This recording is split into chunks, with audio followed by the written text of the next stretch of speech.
Բարև ձեզ վեստիայի տաղավարում այսօր զրուցելու ենք վերջին շրջանում ամենակննարկված թեմայի մասին։ Խոսքը ադրբեջանական զորքի դիրքերի բարելավման եւ առաջխաղացման մասին է, որի մասին բարձրաձայնեց Միասնության թվեր նախաձեռնության ղեկավար Արման Թաթոյանը։ Թեմայի վերաբերյալ այսօր զրուցելու ենք նախաձեռնության անդամ Նարեկ Պարոնյանի հետ։ Բարև ձեզ, պարոն Պարոնյան, շնորհակալ եմ մեր հրավերն ընդունելու համար։ Բարև ձեզ, շնորհակալություն։ Ձեզ մեղադրում են փաստերը խեղաթյուրելու մեջ եւ ասում են, որ նման բան գոյություն չունի։ Ի վերջո քննարկումներ եղան, ինչ եք պարզել։ Նախ կուզենայի անդրադառնալ,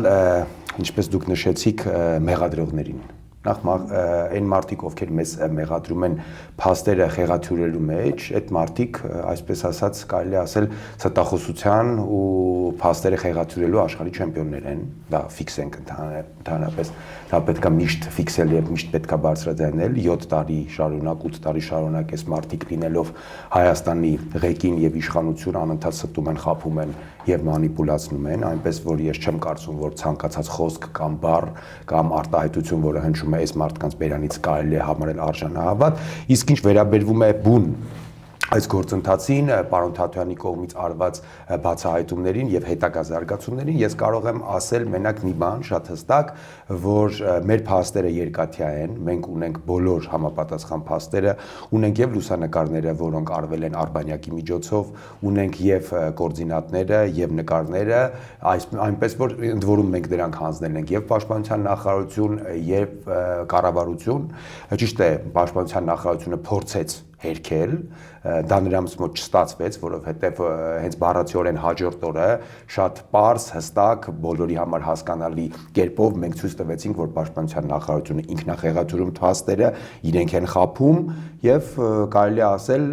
փորձը մեզ հերքելու, մեր տված տվյալները, այսպես ասած, արժանահավատ չհամարելու քաղաքացիական պայմանագիր կուսակցության մոտ եւ Պաշտպանության նախարարության մոտ չստացվեց։ Հիմա, ինչպես ասում են, գնդակը կրկին իրենց դաշտում է, թող նոր սուտ հորինեն, փորձեն նոր մանիպուլյացիա հորինել եւ թող փորձեն մեր փաստերը, որոնք կրկնում եմ երկաթյա են, հերքել։ Պաշտպանության նախարարը առաջին օրը հայտարարեց, որ պարոն Թաթոյանը սուտ է խոսում, նման բան չկա եւ այս ամենը դուք անում եք, որպեսզի ինքը ստիպված լինի արձագանքել ձեզ։ Որքանով է սա տրամաբանական եւ ի վերջո, այս իրավիճակը, երբ որ ունենք, դուք ասում եք երկաթյա փաստեր, որքանով է վտանգավոր մեզ համար։ Նախ ինչ վերաբերվում է Պաշտպանության նախարարին։ Պաշտպանության նախարարը պարոն Թաթոյանի ասուլիսի հաջորդ օրը հենց կամ հաջորդ օրը կամ նույն օրը, եթե չեմ սխալվում, ազգային ժողովի ամբիոնից ինչ ասեց։ Եկեք շատ հստակ հիշենք, ասեց՝ սուտա տեղ դիրք գոյություն չունի։ Դա Սուրեն Պապիկյանի բառերն է։ Հետո Պաշտպանության նախարարությունը հրապարակում է քարտեզ, ահա այս քարտեզը, որտեղ կապուտով նշված է դիրքի արկայության մասին։ Այսինքն, ինչ է նշանակում։ Նշանակում է, որ Պաշտպանության նախարարությունը հերքում է ոչ թե Թաթոյանին, այլ Պաշտպանության նախարարությունը հերքում է Սուրեն Պապիկյանին, որովհետև Սուրեն Պապիկյանը վստահ, իրեն բնորոշ այդ չարդարացված վստահությամբ ասում էր, տեղ դիրք չկա։ Հիմա երկու օր հետո իր գերատեսչությունը, իր ենթակայության տակ գտնվող մարմինը հրապարակում է քարտեզ, որտեղ հստակ երևում է, որ դիրք կա, այսինքն դա մեկ Սուրեն Պապիկյանը խաբում էր։ Ստախոսը պարզաով է։ Ինչ վերաբերվում է անվտանգային խնդիրներին, ինչպես դուք գիտեք, այս մարդկանց կառավարման տարիներին Հայաստանը 2020 թվականից առ այսօր զիջել է դիրքեր, զիջել է հողեր, զիջել է տարածքներ եւ կտոր Ադրբեջանը առաջաշարժվում եւ Հայաստանը վերցնում է շրջափակման ակցիանի մեջ։ 2020 թվականին եղել է պատերազմ, 2021 թվականին մենք զիջել ենք դիրքեր, 22 թվականին ենք զիջել դիրքեր, 23 թվականին ենք զիջել դիրքեր, 24 թվականին ենք զիջել դիրքեր, 25 թվականին գործող իշխանությունները փորձում էին հասարակությանը համոզել, որ մենք դիրքեր չենք զիջել եւ այսպես ասած ճակատավոր խաղաղություն է եկել, իսկ մենք մեր բացահայտումներով, մեր կատարած մասնագիտական աշխատանքով շատ հստակ ցույց տվեցինք, որ այս մարդիկ եւս մեկ անգամ խաբում են, 25 թվականին եղել են դիրքային բարելավումներ Ջերմուկի տարածաշրջանում եւ եղել են նոր դիրքերի կառուցումներ Հայաստանի Հանրապետության սուվերեն տարածքում, Վարդենիսի եւ Սոտքի շրջակայքում։ Հիմա շատ հստակ բան է տեղի ունեցել, ես կարող եմ եւս մեկ անգամ ցույց տալ, թող այս անգամ է փորձել հերքել։ Խնդրեմ, Միջև հուլիսի 31-ը դիրքը գոյություն չուներ, հուլիսի 31-ից հետո օգոստոսի 10-ին նկարա Դիրքը գոյություն ուներ։ Հիմա սա ինչն է, սրա խնդիրը։ Սրա խնդիրը հետևյալն է։ Հերիք չի ադրբեջանցիները եւս մեկ անգամ առաջ խաղացում են ունեցել Հայաստանի Հանրապետության սուվերեն տարածք եւ այս մարդիկ խաբել են ու հասարակությանը տեղյակ չեն ողել։ Բացի դրանից ամբողջ այդ տարածաշրջանը, Սոտքի հանքը, շրջակա գյուղերը, Կուտ գյուղը, արոտավայրերը, միջգյուղային ճանապարհները, միջպետական ճանապարհը, որը գյուղերը կապում է այդ ճանապարհի հետ, այդ ճանապարհը ամբողջը ընկած են ադրբեջանական ուղիղ դիտարկման տակ, որը ոչ միայն անվտանգային խնդիրներ է ստեղծում, դա կարելի է ասել շատ մեծ անվտանգային խնդիրներ է ստեղծում, որովհետև պատկերացնում եք ինչ է տեղի ունենում։ Ադրբեջանը կտոր առաջ է գալիս, ռազմավարական բարձունքներ է վերցնում,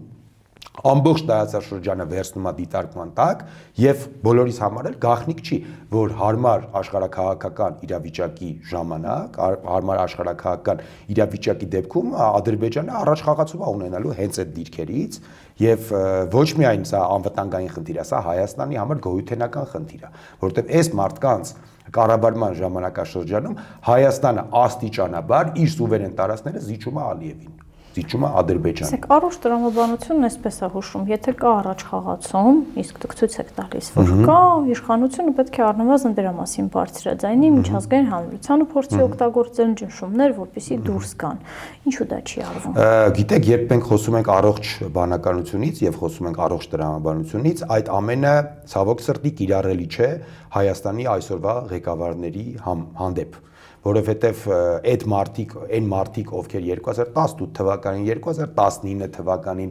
2020 թվականին միջև պատերազմը բարձրաձայն հայտարարում էին, որ Արցախը Հայաստանն է եւ վերջ,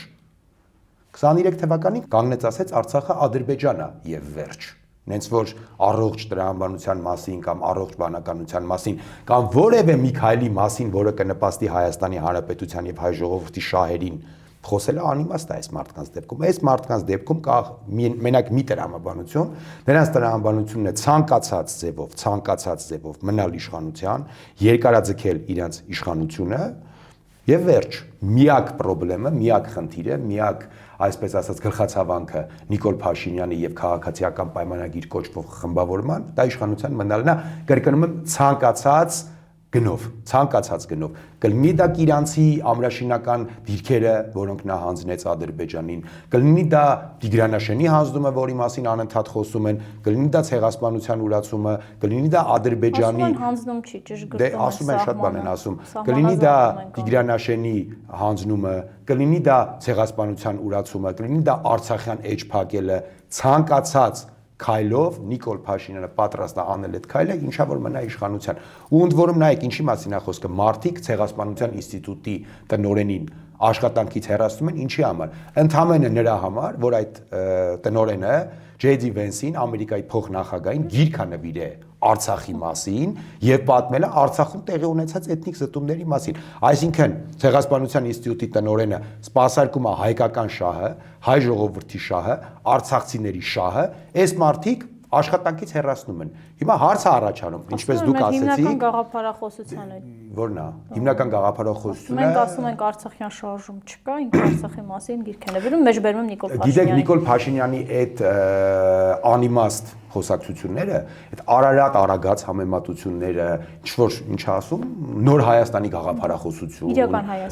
իրական Հայաստանի գաղափարախոսություն, դրանք ընդհանրապես քարոզչական մանիպուլատիվ թեզեր են, որոնք եթե մենք վերցնենք եւ լուրջ քննարկենք եւ փորձենք այդ հարցերը պարզաբանել, դրանց տակ ոչ մի բան չկա, դրանց տակ իմաստ չկա, դրանք ընդհանրապես բառերի կույտ են, որ Նիկոլ Փաշինյանը արտաբերում է իր PR մեքենան եւ քարոզչական մեքենան, այդ Գեբելսյան տոտալ պրոպագանդան աշխատում է եւ ժողովրդի ուղեղը փորձում է լվանել, այնպես որ խոսալ ինչ որ առողջ տրամաբանությունից, հայկական շահերից, Հայաստանի եւ հայ ժողովրդի շահերը սպասարկելուց այս մարդկանց պարագայում դա արդեն ծիծաղելու է։ Եթե կարելի է դրա մասին խոսել օրինակ 2018 թվականին, երբ շատ ու շատ մարդիկ օրինակ Փաշինյանից եւ քաղաքացիական պայմանագրից ունեին սպասումներ, դա նորմալ էր։ 19 թվականին էլ ավելի քիչ մարդ ուներ սպասումներ, բայց 19 թվականին էլ էր նորմալ, բայց այսօր 2026 թվականին այն բոլոր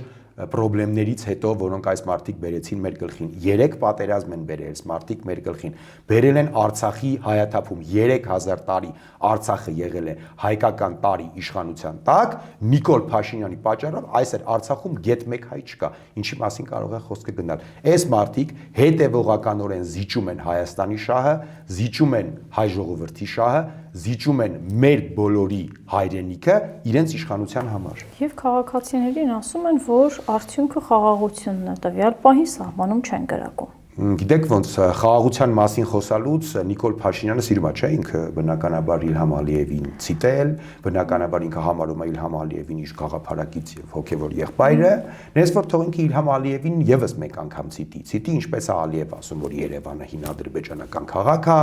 թող ցիտի ինչպես է Ալիևը ասում Սևանջի Գյոյչայա, թող ցիտի ինչպես է Ալիևը ասում Վարդենիշչի Բասարկեչարա, թող ցիտի ինչպես է Ալիևը ասում, որ մենք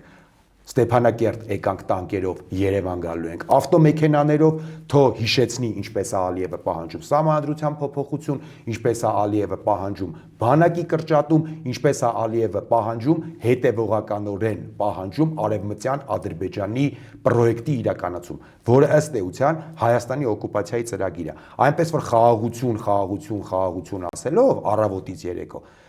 ոչ մի բան չի փոխվում։ Հայաստանը Ադրբեջանի հետ չունի խաղաղություն, Ադրբեջանը այսօր Հայաստանին վերաբերվում է որպես ապագա էքսպանսիայի եւ օկուպացիայի տարածք եւ հետեւողականորեն համ միջազգային հարթակներում, համ իր ներքին լսարանի համար առաջատանում այդ թեզերը, որ արևմտյան Ադրբեջան լինելու է, իսկ ինչպես ես ասացի, արևմտյան Ադրբեջանը դա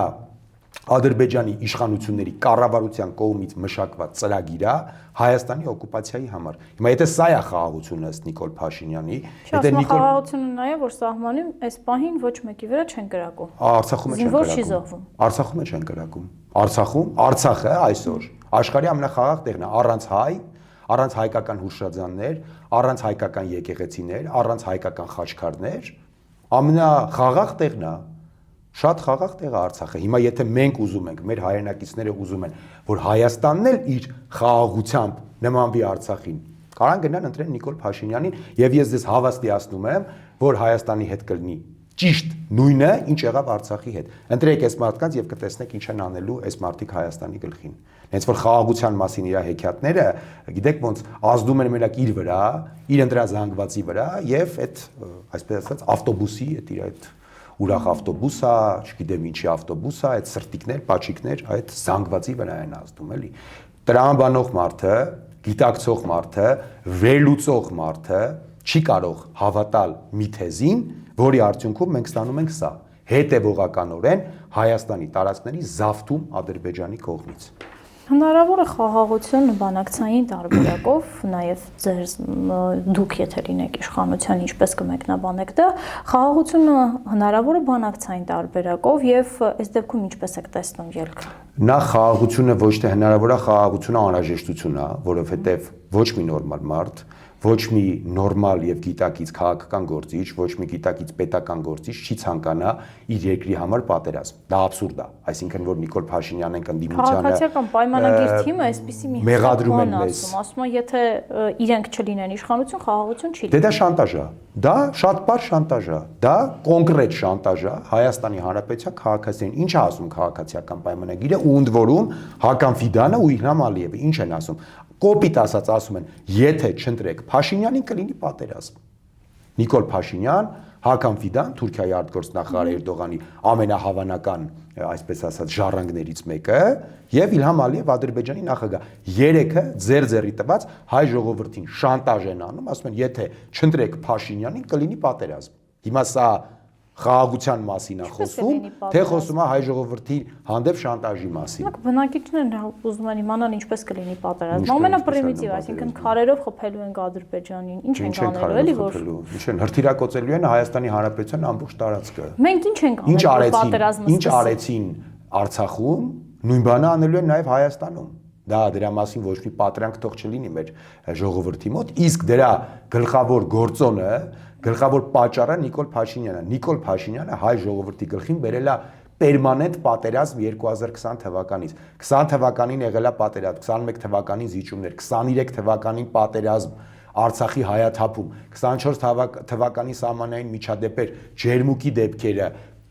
բոլոր առումներով այս մարդիկ Հայաստանը գցել են պերմանենտ պատերազմի մեջ, հիմա կանգնել ասում են, եթե մենք չլինենք, կլինի պատերազմ, եթե դուք չլինեք, կլինի խաղաղություն, եթե դուք չլինեք, կլինի նորմալ Հայաստան, եթե դուք չլինեք, կլինի արժանապատիվ Հայաստան, եթե դուք չլինեք, չեն լինի Հայաստանում իշխանություններ, որոնք ուրանում են ցեղասպանությունը,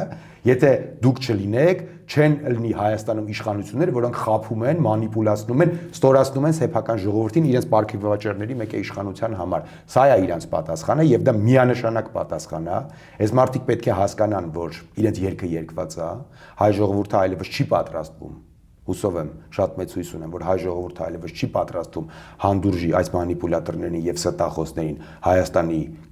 պետության ղեկին, եւ ես մեծ հույս ունեմ, լիահույս եմ, որ մեր քաղաքացիները կգնան հունիսի 7-ին ընտրության, կկատարեն իրենց ընտրությունը, հստակ կընտրեն այնպիսի ուժերին, որոնք ոչ միայն խոսում են, այլև իրենց աշխատանքով, իրենց կենսագրությամբ, իրենց գիտելիքներով մեկ ակամ չէ, որ ապացուցել են, որ ունակ են լուծել խնդիրներ, ինչպես օրինակ մեր քաղաքական թիմի անդամները, մեր քաղաքական թիմի անդամները գերպրոֆեսիոնալներ են, ընդ որում այնպիսի պրոֆեսիոնալներ են, ում պրոֆեսիոնալիզմը չի կարող հերքել ոչ Փաշինյանը, ոչ նախկինները, այսինքն ոչ ներկաները, ոչ նախկինները, տառ եւ բառ չեն կարող ասել մեր թիմի պրոֆեսիոնալիզմի մասին։ Մենք բարձր պրոֆեսիոնալներ ենք։ Փոխարեն ազգային ժողովի նախագահան հայտարարում է, որ եթե հարցը կվերաբերվի քվեներին, ցենց բակային բառապաշարով ինքը պատրաստ է գրած գալ, որ իրենք ավելի շատ ձայն են հավաքելու, քան նախկինում են հավաքել։ Դե ազգային ժողովի նախագահին ինչ կարող եմ ասել, Ալեն Սիմոնյանը այն անձնավորությունը չի, ում հետ կարելի է խոսալ բարոյական հարթությունից ելնելով,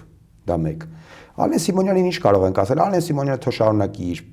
կարկանդակները ուտել, կուկուռուզը կրծել, շարունակի թքել աջ ու ձախ, ինչպես դա անում է, շարունակի ստանալ պարգևավճարներ եւ սպասի այն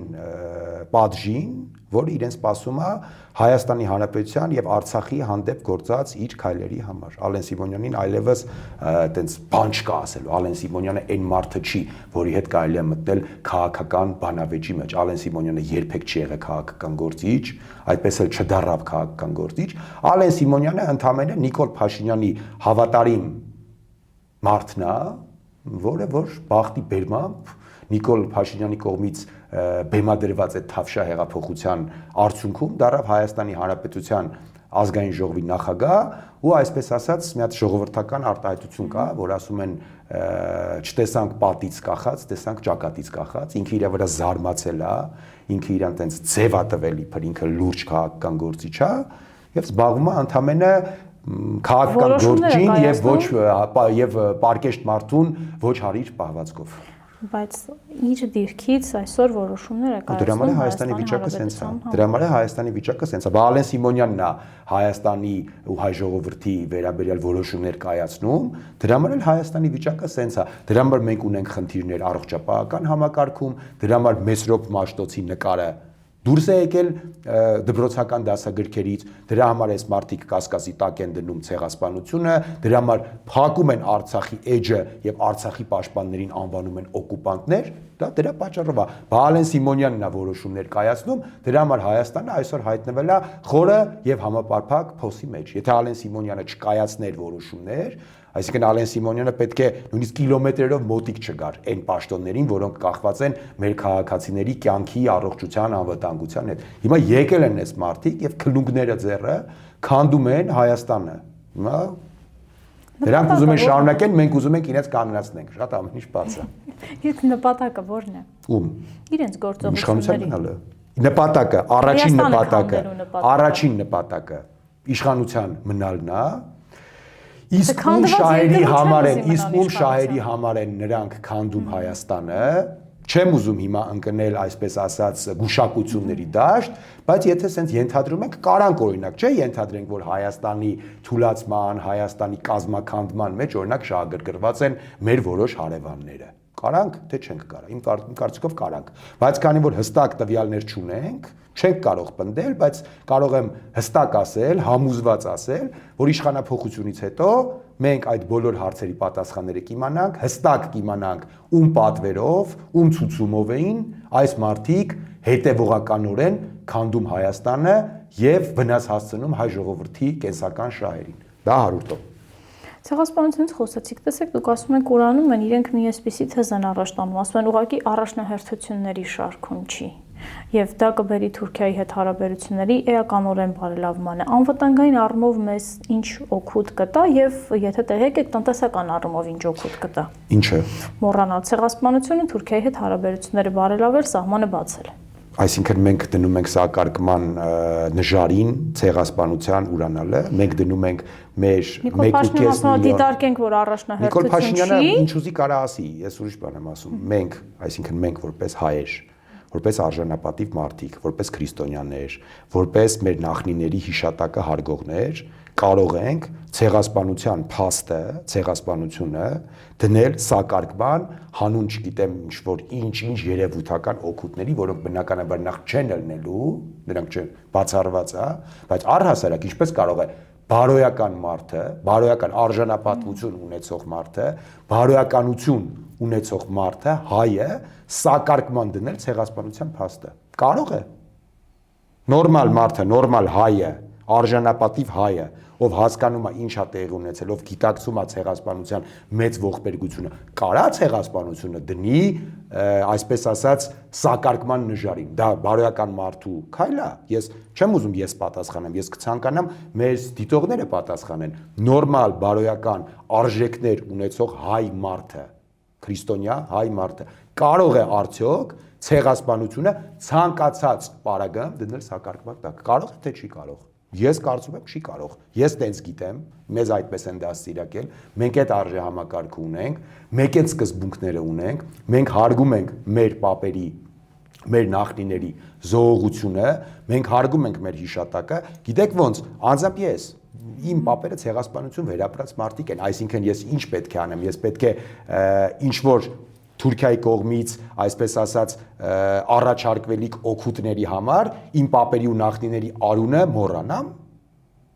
Հա, նորմալ մարդ կա Հայաստանում, որը դրա հետ համաձայն է, եթե կա խնդիր չկա։ Շատ կարծիքներ ունեն, Ես կարծում եմ քաղաքացիների ժողովի պաշտպանության հանձնաժողով, որի նախագահն ասում է, որ 1.5 միլիոնի անունները պետք է հստակ հրապարակել։ Անդրանիկ Քոչարյանը 1.5 միլիոնի անուններ, նախ դա ապուշություն է, նախ դա հենց առաջին քայլն է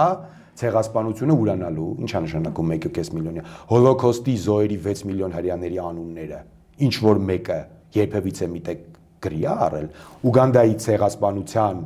զոհերի կամ առհասարակ որևիցե մի ցեղասպանության, որտեղ զոհերը միլիոնների են հասնում, ինչպես է դա մտածում, դա աբսուրդ է, դա անհնար է անելը, դա ընդամենը Օվերտոնի պատուհան է, որը բացում է Անդրանիկ Քոչարյանը, էդ էլ հետո կհասկանանք ում ցուցումով։ Ես վստահեցնում եմ, որ կհասկանա, փաստերով շատ բարձ կլինի։ Ում ցուցումով է դա ասում Անդրանիկ Քոչարյանը։ Բայց բացի դրանից, ցեղասպանության մասին զառանցանքներ խոսալուց առաջ, Անդրանիկ Քոչարյանը ընդամենը թող գնա Շիրակի մարզ, ինչպես Նիկոլ Փաշինյանն էր ասում, մի հատ պարիք հագնի, բեղմուրուկ հագնի, մտնի Լեննականով ման գա, մի հատ հարցնի հասարակ լեննականցիները ինչպես են վերաբերվում Անդրանիկ Քոչարյան երևույթին, ինչեր է նա արել 88 թվականի աղետի գոտին վերակառուցման ժամանակաշրջանում եւ ինչպես են նրան վերաբերվում շարքային շիրակցիները։ Մի հատ Անդրանիկ Քոչարյանը թող իր մասին, մի հատ կարծիքը իմանա, իր արածների մասին մի հատ ճշտի մարդկանցից ինչ վերաբերմունք ունեն իր հանդեպ, նոր իրան իրավունք վերապայի ցեղասպանությունից խոսալու։ Հնարավոր, եթե մենք 44 օրյա պատերազմի 3750 զոհի մասին են։ Պետք է ասում 3700 զոհ։ Այդպես են։ Ալեն Սիմոնյանը, այդպես է, չէ, պաշտոնական տվյալները ամբողջովին սուտ են։ Եվ 238 հոգի ջերմուկի դեպքերում մենք մինչև հիմա նրանց անուն ազգանունները չունենք։ Դե թող հրապարակեն։ Ալեն Սիմոնյանը, այդ ընդ որում այդ նույն Ալեն Սիմոնյանը կանգնեց ասեց 3700 ինչ որ աբսուրդ տիպ ասեց։ Հիմա մենք հստակ ասում ենք, խնդրեմ, այդ մարդկանց ցուցակը հրապարակեք։ Խոսում եք ցեղասպանության զոհերի 1.5 մեր հայրենակիցների, մեր ժողովրդի անունները հրապարակելուց դեպքեր, որոնք տեղի ունեցել 100 տարի առաջ։ Պետք չի։ 2020 թվականի 44 օրյա պատերազմի զոհերի անուն, ազգանուն, հայրանունները հրապարակեք, հատ հաշվենք, տեսնենք ով է խաբում։ Ալեն Սիմոնյանը թե մենք։ Թող հրապարակի, խնդիր չկա։ Դες օդի մեջ կանգնել տենց լուրջ դեմքով ասել 3700 ա եղել, 5000 չի եղել։ Խնդրեմ հրապարակեք։ Հայաստանի Հանրապետության քաղաքացիներ են բոլորը։ Ինչպես են գնացել հայտնվել այդ մարդիկ ռազմաճակատում, որ մի հատ է զոհվել են։ Պաշտպանության նախարարության միջոցով չեն գնացել, ինչ որ մեկը իր տնից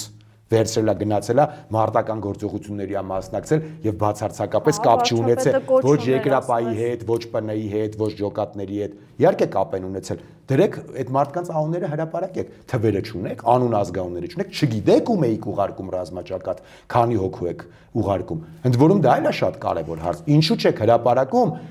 44-օրյա պատերազմի քննիչ հանձնաժողովի զեկույցը։ Ինչի՞ չեք հրապարակում, շատ բարձ հարց։ Հասարակությունը իրավունք չունի ունենա իմանալ ինչա տեղի ունեցել։ Սա է այս մարդկանց, ինչն է ռազմական գաղտնիք։ Ոնց ինչն է ռազմական գաղտնիք։ Կան տեղեկություններ, որոնք ռազմական գաղտնիք են, դրա համար չեն։ Դա աբսուրդ է, էլի։ Արցախը հանձնել են, ինչ ռազմական գաղտնիք։ Դա տխմարություն է, հասկանում եք։ Այսենց մանիպուլատիվ թեզերով, նայեք ասում է, չէ, ռազմական գաղտնիք է։ Հիմա բարձ հարց, ինչն է ռազմական գաղտնիք։ Պարոնայք։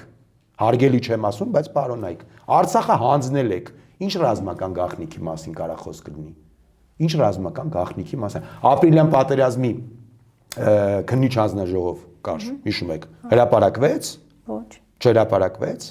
Ինչ որ մասով։ Հիմա խի չեք հրապարակում։ Դուք եք, չէ՞, ասում ապրիլյան պատերազմը սենց, ապրիլյան պատերազմը նենց։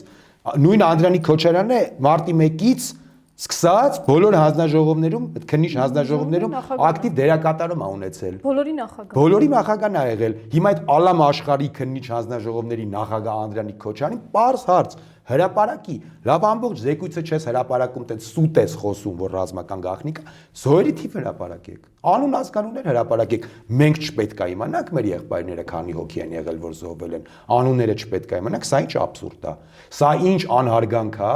սա ինչ լկտիություն է սեփական ժողովրդի հանդեպ, ինչ է նշանակում ռազմական գաղտնիքա չենք հրապարակում, ինչն է ռազմական գաղտնիք, ինչի մասին կարա խոսքը գնա։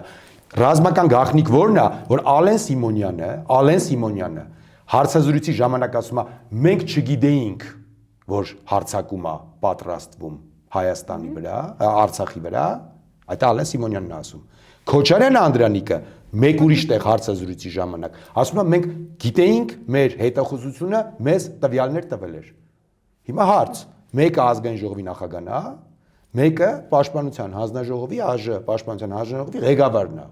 Հիմա որ մեկն է խափում։ Թող դրանից խոսան, ինչի մասին է խոսքը։ Ալենը ասում է մենք չգիտեինք, Քոչարյան Անդոն ասում է գիտեինք։ Հիմա կամ Ալենն է խափում, կամ Քոչարյան Անդրանիկն է խափում, կամ Ալենին պետք է հանել եւ դուրս հրավիրել։ Ես նորմալ երկրի մասին եմ էլի խոսում, իր պաշտոնից, կամ Քոչարյան Անդրանիկին։ Հիմա հարց Փաշինյանին, որ քո նշանակած մարդկանցից որ մեկն է խափում։ Մեկը ասում է գիտեի, մեկը ասում է չգիտեի։ Հիմա դուք ձեռը գժի տեղ եք դրել մեր ժողովրդին։ Հուսեն շարունակելով, այդ այսպես ասած մարդկանց գլուխը հարթուկելով, այդ պաչիկներով, սրտիկներով, իրանց այդ ուրախ ավտոբուսով, խափելով, մանիպուլացնելով, կուկուռուզ կրծելով ու պերաշկի ուտելով, Հայաստանը կտոր հանձնում են Ադրբեջանին եւ շարժվում են առաջ։ Հիմա տեսնենք ինչ ասում են երաշխավոր ունենք թրիփ նախագիծը իդեմս Ամերիկայի Միացյալ Նահանգների նաեւ երաշխավոր է։ Այս մասով ձեր նախաձեռնության անդամները ինչ կարծիք ունեն, պարոն Թաթան, ինչ կարծիք ունի արդյոք հաջողված նախագիծը եւ ինչ է տալու Հայաստանին։ Ինչ վերաբերվում է թրիփին, նախ շատ անդրադառնամ թրիփին եւ Նիկոլ Փաշինյանի խոսեցին։ Եթե հարցը այսպես ենք բարձրացնում, ապա ինչու նրանք Ամերիկայի մեր գործընկերներին տեղյակ չեն ողել այս առաջխաղացումների մասին Ադրբեջանի, որովհետեւ հուլիսի 31-ին դիրք չկար։ Չէ, հուլիսի չի եղել, շատ բան են ասում, չի եղել, արբանյակային լուսանկարներ ենք ներկայացնում, մեկ էլ կոորդինատներ։ Հիմա հուլիսի 31-ին Ադրբեջանը չկար, սկսում է դիրք կառուցել, թրիփը ստորագրումից հետո դիրքը կա։ Ինչի չեն ասել ամերիկացիներին։ Դա մեկ հարց։ Իսկ ինչ վերաբերում է թրիփին։ Թրիփը մեծ հաշվով այս պահի դրությամբ խաղաղության երաշխիք հանդիսացող նախագիծ է, որովհետև օբյեկտիվ, սուբյեկտիվ աշխարհակահաղական պատճառներից ելնելով նոյեմբերի 9-ը այլևս չի գործում, եւ Ադրբեջանի էքսպանսիան Հայաստանի դեմ միջազգային առումով զսպելու այս պահին ամենալավ մեխանիզմը թրիփն է, բայց մի շատ կարևոր բան կա, այս մարդիկ թրիփի հետ բացարձակապես կապ չունեն, դա Ամերիկայի Միացյալ Նահանգների նախաձեռնությունն է։ Խնդրում եմ, Բացեք եւ նայեք Իսրայելի վարչապետ Բենյամին Նեթանյահուի եւ Դոնալդ Թրամփի հանդիպումը, որտեղ Թրամփը ուղիղ տեքստով ասում է, որ դա մեզ էր պետք, դա Ամերիկան է նախաձեռնել եւ ինքը հրավիրել է Փաշինյանին ու Ալիևին եւ ասել է եկեք ստորագրեք։ Այսինքն երբ որ Նիկոլ Փաշինյանը թրիփը իրեն է վերագրում, դա սուտ է, դա մեծ բլեֆ է։ Թրիփը Ամերիկայի Միացյալ Նահանգների նախաձեռնությունն է, որը այո, այս պահի դրությամբ հանդիսանում է խաղաղության երաշխիք, Ադրբեջանի էքսպանսիան զսպող նախագիծ եւ բնականաբար մենք որպես ուժ, որը միանշանակ առաջնորդվում է Հայաստանի Հանրապետության պետական շահով, այլ ոչ թե որևիցե աշխարհաքաղաքական կողմնորոշումով, բնականաբար այս պահին պետք է ողջունենք եւ թրիփի հետ կապված շատ մեծ ծրագրեր կան, թրիփը կարող է գործել, թրիփը կարող է Հայաստանի համար շատ լավ քաղաքական պլատֆորմ հանդիսանալ ապագա խաղաղության համար եւ թրիփը այս պահի դրությամբ շատ արդյունավետ, այսպես ասած, մեխանիզմ է Հայաստանի անվտանգությունը երաշխավորելու համար, բայց մի բայցով, եթե չլինեն այս մարդիկ նստած իրենց աթոռներին, որովհետեւ այս մարդիկ 8 տարի շարունակ ուղակի քայլ ապացուցեցին, որ նրանք բացարձակապես ոչ մի բանից ունակ չեն։ Ինչի մասին է խոսքը, նույնիսկ սրճարաններում աղամանները չկարողացան նորմալ հեռացնել, ինչ թրիփ։ Նիկոլ Փաշինյանը կամ իր այդ ուսապարկերը ինչպես կարող են աշխատել ամերիկացիների հետ։ Քաղաքականությունից չեն հասկանում, դիվանագիտությունից չեն հասկանում։ Աշխատում են Ամերիկայի հետ, ասում երբևէ ամենաբարձրաստիճան Դե հիմա շատ բան են ասում։ Եկել է իրեն ծորով։ Իվերջո իրենք են ստորագրել։ Հետո ինչ իրենք են ստորագրել։ Ես նոր ձեր ասեցի թրիփը։ Եվ ձեր գործընկերները ընդդիմադիր մյուս ուժերը առնվազն չեն կիսում ձեր կարծիքը, որ թրիփը հիանալի նախագիծ է։ Տարբեր ուժեր կան, բայց չեն տեսնում այն հեռանկար, ինչ որ դուք էիք նշում։ Մենք տեսնում ենք։ Իրանք չեն տեսնում, մենք տեսնում ենք։ Կարող է նրանից է, որ մենք մի քիչ ավելի շատ ենք պատկերացնում քաղաքականությունը, կամ կարող է նրանից է, որ մենք մի քիչ ավելի շատ պրոֆեսիոնալներ ունենք մեր թիմում, որոնք որ շփումներ են պահպանում տարբեր աշխարհաքաղաքական, այսպես ասած, ինստիտուտների հետ։ Կարող է դրանից է։ Իսկ կարող է նրանից է, որ մեր ընդդիմադիր գործընկերներից ոմանք ուղակի ունեն մեկ նպատակ մնալ քաղաքական դաշտում, սпасել Հայաստանի ներսում մեծ ցնցումների եւ հույս ունենալ, որ դրսից իրենց ինչ-որ մեկը կնշանակի Հայաստանի ղեկավար։ Կարող է դրանից է։ Ես այդ հարցերի պատասխանը չունեմ, այդ հարցերին թող պատասխանեն մեր ընդդիմադիր գործընկերները։ Մենք հստակ ասում ենք, որ այս պահին չկա այլ միջազգային գործիքակազմ, նոյեմբերի 9-ը չի աշխատում։ Նոյեմբերի 9-ը չի աշխատում։ Օբյեկտիվ, սուբյեկտիվ Ուկրաինայում պատերազմը, Ռուսաստանի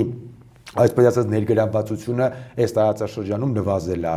Չէ, Նիկոլ Փաշինյանն ասաց ինքը Ալիևի հետ մենակ միասին երկուսով ավելի լավ կբանակցեն, քան դա կլինի նոյեմբերի 9-ի բանակցությունը։ Ինքը իրան հերքում է, էլի։ Նիկոլը նույնիսկ ստեղ է ինքը իրան հերքում։ Նիկոլ Փաշինյանը ինքը իրան հերքում է։ Միջև այդ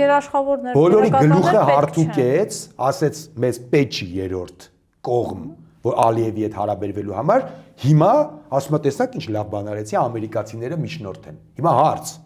Հիմա քեզ պետք չի երրորդ կողմ Ալիևի հետ հարաբերվելու համար, թե պետք է։ Խափում է։ Հիմա կամ Նիկոլն է խափում, կամ Փաշինյանն է խափում։ Հիմա թող մի հատ ինքը իր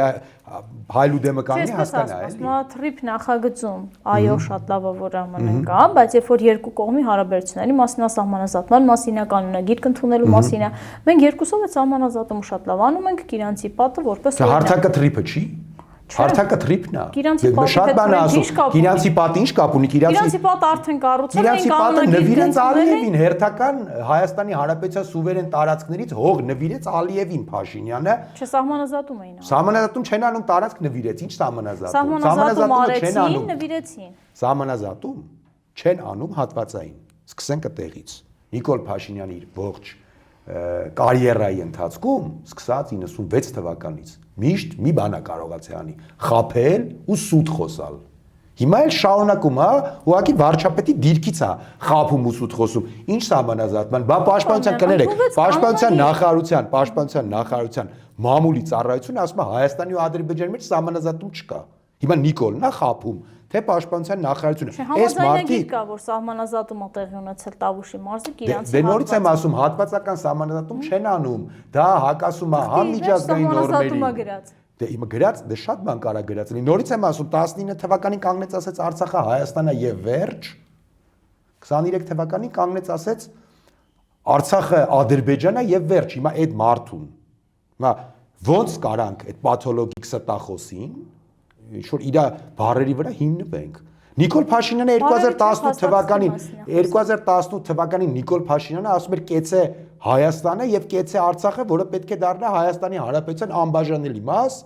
դարձրեց Ադրբեջանի մաս։ Հիմա դուք ասում եք Նիկոլ Փաշինյանն ասե։ Նիկոլ Փաշինյանը ինչ ուզի կարա ասի։ Պարշի Նիկոլ ինչ ուզի, երբ ուզի կարա խոսա։ Վարչապետը այսինքն կարգավիճակ ունի։ Հա, կար, ցավոք սրտի էլի կարգավիճակը լի ինչ ուզում ասում է, ինչ ուզում անում է, ոնց ուզում իրան պահում է, խայտարակ անում հայ ժողովրդին եւ Հայաստանը միջազգային ատյաններում, խայտարակ անում հայ ժողովրդին,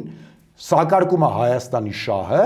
մնում է վարչապետ։ Ինչի մասին է խոսքը։ Հայաստանում մարդ կա, որը կասկածում է, որ Նիկոլ Փաշինյանը սուտ է խոսում, բացի իր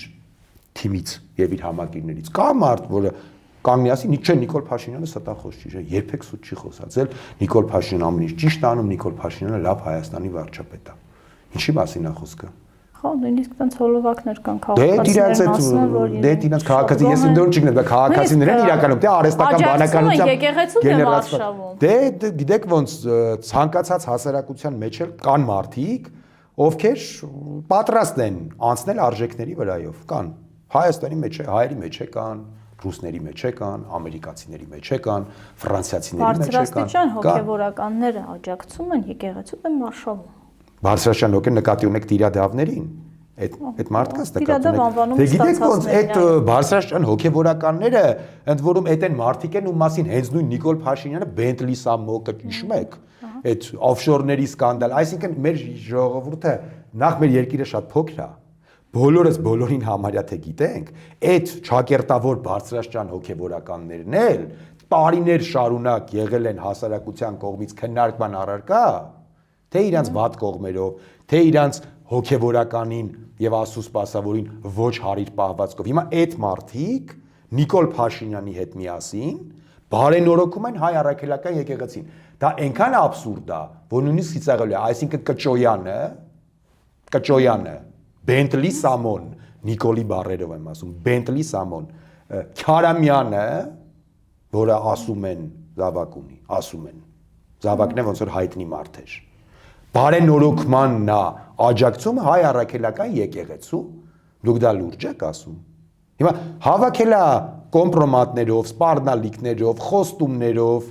ճնշումներով, կարող է կոպիտ ասած ինչ որ մեկը նույնիսկ Բեհապար Հայրապետի դեմ որ անձնական բան ունի։ Հավաքել է ինչ որ մարդկանց, սկսել է մի օրակարգ, որը նույնպես հարց է ապագայում պարզվելիք, ում կողմից է ուղղորդվում հայ առաքելական եկեղեցու դեմ այս արշավը, ու սկսել է հարցակում հայ առաքելական եկեղեցու դեմ։ Իսկ ինչի է սկսել հարցակում հայ առաքելական եկեղեցու դեմ շատ բարձ պատճառով, որտեղ հայ առաքելական եկեղեցին միակ համահայկական կառույցն է, որը ամբողջ աշխարհում սպասարկում է հայ ժողովրդի շահերը եւ Հայաստանի շահերը։ Ում է խանգարում հայ առաքելական եկեղեցին ամենաշատը, ճիշտ է թուրքերին։ Հիմա հարց, կարող է կապ կա այս մարդկանց մեջ, թե չկա։ Թող այդ հարցին մի հատ պատասխանեն, էլի Հական Ֆիդանի թեկնածունա վերջի վերջո, Ալիևի սրտի թեկնածունա վերջի վերջո, չգիտեմ, թուրքալեզու երկրների թեկնածունա վերջի վերջո, ընդեղից Ֆիդանն է գովում, ստեղից Ալիևն է գովում։ Չէ, ասում եմ բարենորոգման ծրագիր եմ սկսել։ Բայց Նիկոլ Փաշինյանը կներեք էլի, մի հատ հարց է էլի առաջանում։ Սովորական քաղաքացու Նիկոլ Փաշինյանը ով է, որ հայ առաքելական եկեղեցին բարենորոգի։ Ինչ վերաբերում է օրենքով, սահմանադրությամբ Հայաստանի Հանրապետության վարչապետը բացարձակապես ոչ մի լիազորություն չունի խառնվելու հայ առաքելական եկեղեցու գործերին, մնացած առումով է պարզ հարց ով է Նիկոլը, որ հայ առաքելական եկեղեցի բարենորոգի։ Ինքը քրիստոնյա է։ Հայաստանի Հանրապետության քաղաքացի եմ եւ գիտեմ, որ օրինակ Եվրոպական խորհրդարանում հայտարարեց, որ հոգեվորականների մեջ կան սրբապիղծներ։ Դե թող պատասխան ովքեր են։ Ընդ որում շատ լավ է որ հիշեցրեցիք։ Ինչ վերաբերում է Նիկոլ Փաշինյանի այդ արտահայտությանը, շատ կոնկրետ ազգային անվտանգության ծառայություն, գլխավոր դատախազություն։ Մարդը